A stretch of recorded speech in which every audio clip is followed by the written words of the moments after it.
Oí gritar a mi madre. Gritar como no la había oído jamás. Dijo, han matado a Darlene. Y yo dije, no, Dios mío, no. Estaba en el baño con las manos atadas en la espalda. No se merecía morir así. Y pensé que tenía que hacer algo. Estaba muy orgullosa de nuestra comunidad. 288 unidades, apartamentos con jardines, una zona muy bonita. Rosemary Finley es la gerente de un complejo de apartamentos de Reynoldsburg, Ohio. Al final de otro día de trabajo recibe la llamada que todo arrendador teme.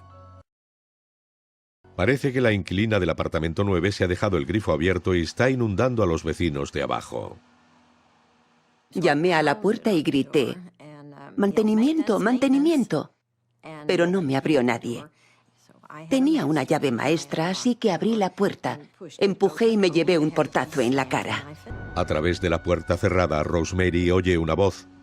Piensa que debe ser la de su inquilina, Darlene Haynes, de 25 años. Dijeron, «Lo siento, pero estaba dándome un baño y el agua ha rebosado».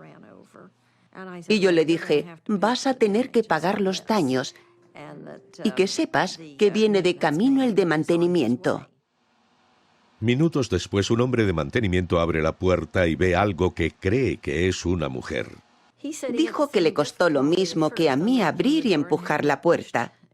Tuvo que hacer fuerza para entrar en el apartamento y quien fuera salió disparado hacia la cocina y no pudo verlo. El hombre de mantenimiento avanza por el pasillo hasta donde oye correr el agua, pero dentro del cuarto de baño encuentra algo más que un desagüe atascado. Darlene Haynes yace desnuda en la bañera. Tiene la cabeza debajo del agua, las manos atadas y un cable de un teléfono alrededor del cuello. El hombre corre hacia la entrada, luego hasta la cocina. Cuando volvió no había nadie en la cocina. Y por supuesto no sabía si debía buscarme a mí en ese momento. El detective Jim Krause es el primero en llegar al apartamento de Darlene Haynes. Enseguida ve que no hay signos de que hayan forzado la cerradura. Seguro que había sido alguien que conocía. Según su madre y amigas, no dejaba entrar al apartamento a personas que no conocía. Siempre miraba por la mirilla.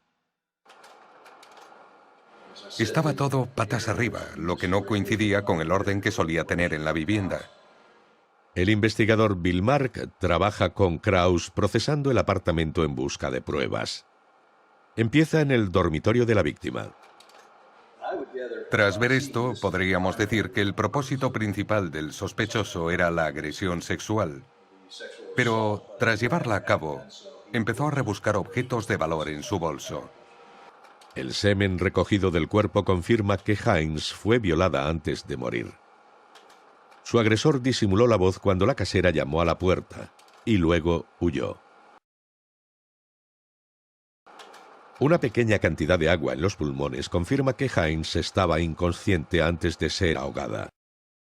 La mayoría de la gente no es ahogada, no es habitual matar a alguien de esa forma, se le estrangula, dispara o apuñala, por lo que diría que fue un intento de destruir pruebas físicas que pudieran estar presentes en su cuerpo. Mark concluye la investigación y redacta un informe sobre el caso. Mientras tanto, se recibe una llamada que cambiará para siempre la vida de una familia. Hacia las 10 de la noche, la prima de Darlene Haynes, Cheryl Cowans, está durmiendo cuando suena el teléfono. Oí gritar a mi madre. Gritar como no le había oído jamás. Y yo me dije, no, oh Dios mío, no.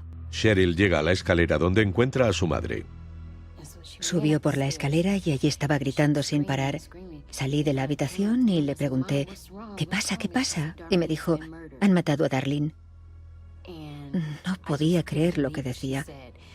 Creo que me puse a gritar y perdí el control. Desde niñas, Cheryl y Darlene se habían criado más como hermanas que como primas. En los días siguientes, la chica de 17 años dejó a un lado su dolor y ayudó a los detectives a averiguar quién podía querer a Darlene muerta. Había un tipo que la seguía desde el trabajo. Conoció a alguien en el trabajo al que tenía miedo. y que la llamaba repentinamente. Darlene trabajaba como higienista dental en el centro de salud de Echo. Su supuesto pretendiente era James Hughes, conductor de autobús. Krauss comprueba sus antecedentes y encuentra un informe de hace 7 años con 2 condenas por violación. Mi sensación es que era una persona controladora, un depredador. Era demasiado obvio como para no tenerlo en cuenta. El detective Krauss llama a Hughes para interrogarlo. Tenía miedo y empezó a sudar de forma evidente. Eso nos hizo pensar que habíamos dado en el clavo, que él lo hizo. Hughes afirma no haber estado nunca en Reynoldsburg. Su novia, sin embargo, dice a la policía que sí había estado en la ciudad el día del crimen en un taller de reparaciones. Ese taller está en la esquina de Bryce y Main, en la ciudad de Reynoldsburg. Y Darlene Hines vivía en el cruce entre Bryce y Livingston. Estaba a 1 kilómetro de distancia, a tiro de piedra. Krauss está seguro de haber dado con el asesino, pero no tiene pruebas tangibles que vinculen a Hughes con el crimen. 8 meses después del asesinato de Darlene Hines, las pruebas del caso son empaquetadas y guardadas en el almacén, también conocido como la nevera, para los casos sin resolver, donde se olvidará durante más de 2 décadas. Otoño de 1999. Un típico día ajetreado en el departamento de policía de Reynoldsburg. Notificaciones sobre multas de tráfico, citaciones judiciales. Así, hasta que poco después de las 10 de la mañana del 30 de septiembre, una mujer llama queriendo hablar sobre un asesinato.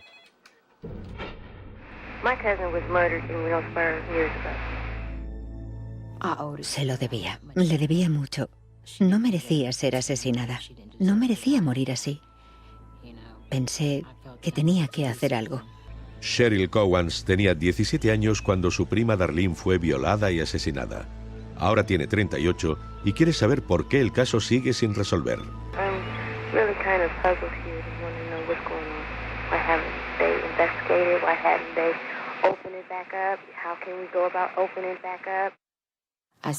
Les dije que si era un caso antiguo y se necesitaba dinero para reabrirlo, conocía muchas formas de recaudarlo, lavando coches o vendiendo comida, lo que fuera con tal de reabrirlo, porque no podía quedarse así. En nuestra comunidad tenemos una media de un homicidio cada 5 o 6 años. Desde 1958 solo se habrán cometido una docena en total. El 30 de septiembre, el sargento Larry Finkes se entrevista con Cheryl Cowans para hablar sobre el único homicidio sin resolver en Reynoldsburg, Ohio. El asesinato de la prima de Cheryl, Darlene Hines, hace más de 20 años. Creía tener cierta información que debíamos investigar sobre una persona conocida en el centro de Ohio como el Dr. Jackson. Fue un violador en serie a finales de los 70 y principios de los 80. De verdad que pensé que había sido él. Estaba segura. Edward Jackson era un cardiólogo condenado como violador en serie. A veces ataba a sus víctimas dejándolas en el baño. Un modus operandi similar al de la agresión a Darlene Hines. Obtuve mucha información del Dr. Jackson y me fijé en su modo de proceder con las fotografías que teníamos del escenario del crimen, así como las anotaciones de los agentes asignados a los casos. Cuanto más leía y más investigaba el Dr. Jackson, más convencido estaba de que podía ser él. El interés de Finkes aumenta cuando descubre que el Dr. Jackson trabajaba en el mismo centro de salud que Darlene. Mi instinto no tuvo que ver con eso. Simplemente no me cuadraba. Jim Krauss trabajó al principio del caso Hines y cree que su primer sospechoso, otro antiguo compañero de trabajo de Darlene y 2 veces condenado por violación, James Hughes, es el asesino. La única persona con la que hablamos y nos mintió. La única persona que no quiso ayudar. Luego supimos lo que ocultaba. Todo eso hace que tus sospechas aumenten y que tu instinto te diga que es él. Los investigadores tienen ahora 2 sospechosos. Ambos pueden estar relacionados con Darlene Hines, ambos con un historial de violaciones. Los análisis de ADN determinarán si uno de ellos es el asesino. Usamos lo que se llama fuente de luz alternativa. La llevamos a un cuarto oscuro y semen, saliva y ciertos fluidos corporales aparecen bajo ciertos espectros de luz. El 25 de octubre de 1999, la científica forense Jennifer Duval comienza a examinar diversos objetos de entre las pruebas recogidas en el lugar del asesinato de Darlene Hines. Había una caja entera con pruebas, cosas que habían recogido en su apartamento. La mayoría ropa de cama, sábanas, una colcha, algo de ropa. El semen recuperado del cuerpo de la víctima parece bastante degradado para un análisis de ADN. En los demás objetos no aparecen muestras de semen. Finalmente, Duval saca una bufanda de la víctima y comienza a examinarla. La bufanda era bastante larga y en el centro había algunas manchas. Las marqué para hacer el test de semen y dio positivo. El análisis muestra una gran cantidad de semen todavía presente. Duval procede inmediatamente a la extracción del ADN. Una semana después, el laboratorio ya tiene un perfil genético parcial. Ese fue uno de los mayores avances en el caso. Quedaba mucho trabajo por delante. El siguiente paso es comparar el perfil con muestras de sangre de los dos sospechosos. Primero, el doctor Edward Jackson, un hombre que cumplía 282 años de cárcel por violar a 36 mujeres. Dijo, podéis sacar la sangre que queráis. Yo no lo hice. En resumen, dijo que no le hiciéramos perder el tiempo. Negativas aparte, el detective Finkes sigue creyendo que Jackson es el asesino.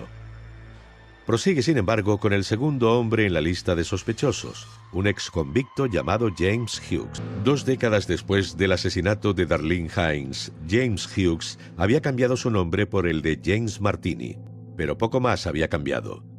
Cuando es interrogado por los detectives, vuelve a contarles la misma historia que contó tiempo atrás. I met her at her job. I used to work for a company that transported clients to her job for blood tests and stuff like that. You wouldn't have had sexual relations with her or nothing like that? No, I just met her. Sabía que si hallábamos su ADN en el apartamento, tendría problemas porque podríamos situarle donde dijo no haber estado. Al contrario que Jackson, Martini se muestra reacio a entregar una muestra de su sangre. El sargento Dave Buckmoyer intenta convencer al sospechoso. Solo le dije que podríamos sentarnos con el técnico de laboratorio y obtener su sangre por las buenas o atarle y hacerlo por las malas, que de cualquier forma se la extraeríamos. Los investigadores mandan la muestra de sangre de Martini al laboratorio. 6 meses después, el trabajo de Jennifer Duval ha finalizado. Encontramos coincidencias cuando comparamos la bufanda con la sangre de James Martini y la probabilidad de que alguien más pudiera tener el mismo perfil genético era de 1 entre 7 quintillones entre la población afroamericana. Tu adrenalina se dispara porque sabes que ahora ya puedes actuar. Le detendrán e irá a la cárcel. Larry Finkes pide una orden y se dirige al apartamento de Martini. No respondía, pero sabíamos que estaba dentro porque le vigilábamos y lo veíamos entrar y salir. Los detectives esperan durante 10 minutos. Entonces el sospechoso actúa. Nuestro equipo de vigilancia nos dijo que había saltado la valla trasera, una cerca de 1,80 m como la que ven, y que huía. Lo más interesante cuando lo detuvimos fue que dijo que se dirigía al trabajo, que estaba a 70 kilómetros de allí. Y tenía el coche allí. Era un buen paseo. Los detectives esposan a Martini y lo acusan de asesinato. You wouldn't have had sexual relations with her or nothing like that? No, I just met her. Según la acusación, la declaración grabada de James Martini ayuda a probar 2 cosas. Es un mentiroso y también un asesino. Sabíamos que era la persona que tuvo sexo con ella. Al menos estábamos seguros de eso. Nuestra teoría era que, obviamente, esa misma persona que dejó el semen era el asesino. El análisis del ADN coincidía con 2 casos de violación anteriores, por lo que eso cerraba el caso contra Martini. Pero fue hasta que uno de los primeros investigadores del caso, Bill Mark, no pudo testificar. El señor Mark era la única persona capaz de establecer una cadena de custodia. El problema con la cadena de custodia era yo. En aquel momento me estaba recuperando de una enfermedad y no me fue posible testificar. El día del asesinato, Mark había cogido la bufanda en la cual se hallaron muestras de semen del acusado. Sin su testimonio, la bufanda acabaría siendo una prueba inadmisible en el juicio. De repente había un vacío legal. No éramos capaces de presentar la relación entre la bufanda, las diapositivas y la víctima fallecida. Lo que podría ser un fallo tremendo de cara al jurado. Con la fecha del juicio aproximándose, Termeulen teme que el caso sea sobreseído. El fiscal hace todo lo que está en su mano para evitar que James Martini salga libre del juzgado. Como mínimo había obstaculizado a la justicia porque había mentido a la policía. Eso conlleva una pena máxima de 5 años. Dejarlo encerrado 5 años era mejor que tenerlo libre por las calles. James Martini se declara culpable y es condenado a 5 años de cárcel. Para Cheryl Cowans, la condena es poco menos que un insulto. El sistema le ha fallado, simple y llanamente. ¿Cómo puede acabar cumpliendo 5 años cuando ha estado 22 viviendo a sus anchas? La mata y le condenan a 5 años. Eso no es justicia. No es justicia en absoluto. Solo fue una reprimenda. El sargento Larry Finkes coincide en que la condena no fue la esperada. Sin embargo, tiene esperanzas de encontrar otra manera de alargar la presencia de Martini en la cárcel. Para ello, pide ayuda a los espectadores de casos sin resolver. Si hubiera otra víctima que aportara un testimonio sería estupendo. Podríamos acusarlo de otro delito y entonces lo encerraríamos el resto de su vida.